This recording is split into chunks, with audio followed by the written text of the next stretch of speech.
Hello everyone, this is the video of Legal Studies, Class 12, Unit 2, namely Topics of Law, and in this video, we will be discussing about the tort law.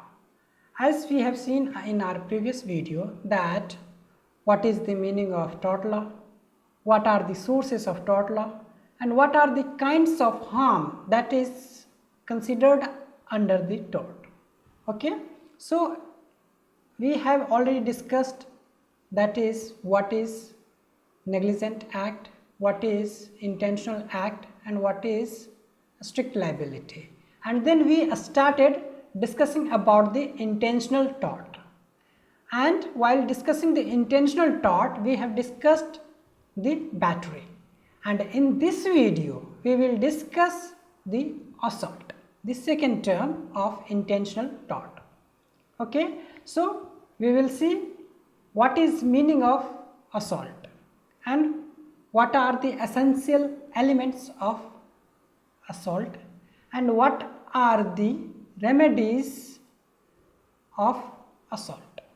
Okay, so we will see that. And lastly, we will also check out what is the difference between battery and assault. Okay, so let's begin with the meaning of the assault. Assault something that you can say you intentionally harm others. That we have already seen while defining the battery. Even there you intentionally causing injury to other. But at that point in time while defining the battery we have used the term injury. Okay, here we have also the term injury. We caused injury, whether it is physical, mental or anything of such type. But here what is the thing that you didn't apply actually the force, rather you threatened someone, you just verbally abused someone and you threatened at this level that caused the harm that person. Okay, so that is assault. Okay, let's check out what is the legal definition of assault. When the plaintiff has reasonable apprehension that the defendant intended to cause harm or injury through the infliction of a battery on him, it is known as assault. Okay, so you need to focus on reasonable apprehension, the term that you need to focus on.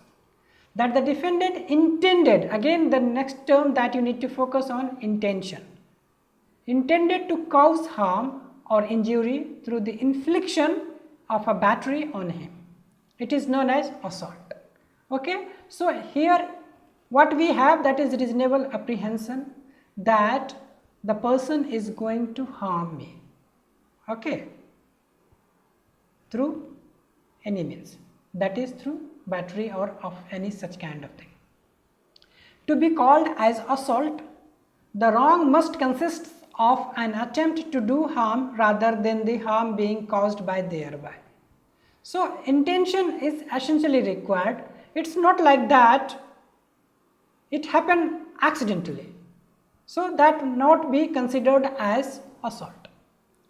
To be called as assault, the conduct must be intentional and offensive, causing plaintiff to fear of his or her safety. Okay, so deliberately, you need to focus on another term, deliberately, intentionally. So intentionally targeting that person. Someone came and intentionally targeting you and threatened you and about to beat you, about to hit you. Because of such reasonable apprehension, you faced certain mental injury, you can say like that. Of course, he didn't apply any force. The moment he will apply the force, it will be called as battery. But at this point in time, he just threatened you. He may just show you some action that he will kill you, something like that. So that is assault. Now check out what are the essential elements of assault. An act or conduct. So some act or conduct that is essentially required. Without that, how you can prove that? So some action essentially required. The second one is a reasonable apprehension. So that action has to be intentional and that is targeted to you only, so that you can reasonably understand it, reasonably interpret that he is going to hit you or he is about to kill you, something like that.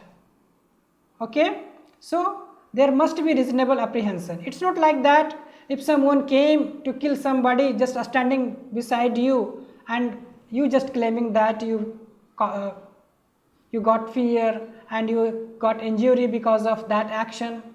So that is not possible in this case. It must be directed towards you only. The last one, that is imminent harm. Imminent harm means that the person who is causing you injury or about to cause you injury threatened you basically. It's not like that he threatened you, I will kill you tomorrow or day after tomorrow or something like that. If he is giving such kind of threatening, then it won't be covered under the assault. It has to be immediate. It is not an immediate kind of thing. Okay, so the action has to be immediate. So likewise we have three essential elements of assault, that is an act or conduct, a reasonable apprehension and imminent harm. Okay, now we will see that what is difference between assault and battery. Assault is the first stage of battery. As we have discussed that once started the things, once someone just took action to beat you, maybe just taking some stone and about to throw, until it is thrown at you, it is known as assault. But the moment it is thrown at you and that stone hits you, then it is battery. Okay, otherwise it is assault. Battery means actually causing physically, mentally or and emotional harm to someone without justification. You remember the justification? If you justify by any means legally, then it is not battery, but if you not, then it is a battery. Okay, so battery means actually causing physical, mental or emotional harm. Okay, for assault threat is enough, whereas for battery application of force without any lawful justification is required. Okay, it's the same thing. Next one is for assault no physical contact is required, whereas for battery direct or indirect physical contact is required. Okay, so the moment someone contacted you through direct means or indirect means, that becomes battery, otherwise it is assault. For assault, defendant is intended to threaten the plaintiff. So in the assault, the person has the intention to threat you, not to beat you, not to hit you, whereas for battery, defendant actually causing harm. So in battery, what is happening here? Actually substantially causing harm. Okay, so that is the major differences between battery and assault. I believe you must understood the concept of assault. So this is all for this video. In next video we will discuss another type of intentional tort, that is false imprisonment. In the meantime, you revise these 2-3 videos that will help you to understand the concept in a better way. So see you in next video.